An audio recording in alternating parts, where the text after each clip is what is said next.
आज हम हमारे जो लेजेंडरी लीडर्स हैं उनको याद करने के वास्ते कमेमोरेटिव मीटिंग है जिसमें गुलाम मोहम्मद सादिक साहब हैं, सईद मीर कासिम साहब हैं, गुलाम मोहम्मद मीर लसजन साहब हैं। तो आज उन तीनों अजीम शख्सियतों का कांग्रेस से जो ताल्लुक़ रखते हैं उनका आज डेथ एनिवर्सरी है, तो उसी सिलसिले में आज हम यहाँ जमा हो रहे हैं। सर, कैसे इस स्टेटमेंट को देखते हैं, क्योंकि राहुल गांधी को बताया गया कि वो देशद्रोही है बीजेपी की तरफ से, उस पर क्या बताएंगे आप?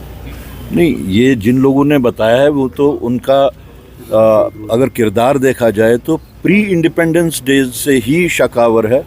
जो लोग अंग्रेज़ों के मुखबिर रहे हों वो किसी को क्या सर्टिफिकेट दे सकते हैं। नो ट्रस्ट वोट अभी डंकर साहब के खिलाफ लाया गया है, तो आपको लगता है कि ये मैसेज कन्वे की जा रही है कि अपोजिशन की बात नहीं सुनी जा रही है? तो देखिए, सबसे पहले तो ये बिल्कुल सही है कि अपोजिशन की बात नहीं सुनी जा रही है, जिसमें अहम किरदार होता है चेयरमैन का या स्पीकर का। जहाँ तक चेयरमैन साहब का ताल्लुक़ है, with all due respects to the chair, उनका पर्सनल जो किरदार है वो बहुत ही पार्टीजन है।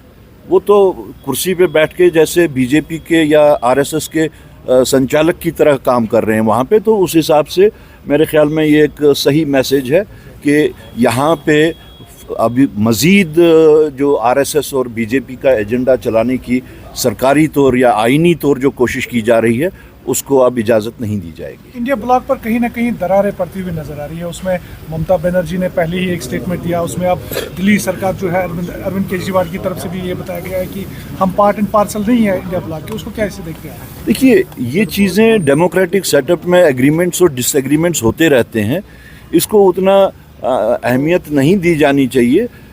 जहाँ पे डिसएग्रीमेंट्स हैं वहाँ पे एग्रीमेंट्स भी क्रिएट किए जा सकते हैं, तो ये कोई बड़ी बात नहीं इस वक्त हमारे सामने। कांग्रेस के मजबूत 90 MP है इस वक्त असेंबली में, क्यों नहीं लीडर ऑफ अपोजिशन स्टेटहुड के लिए बीजेपी को घेरते हैं?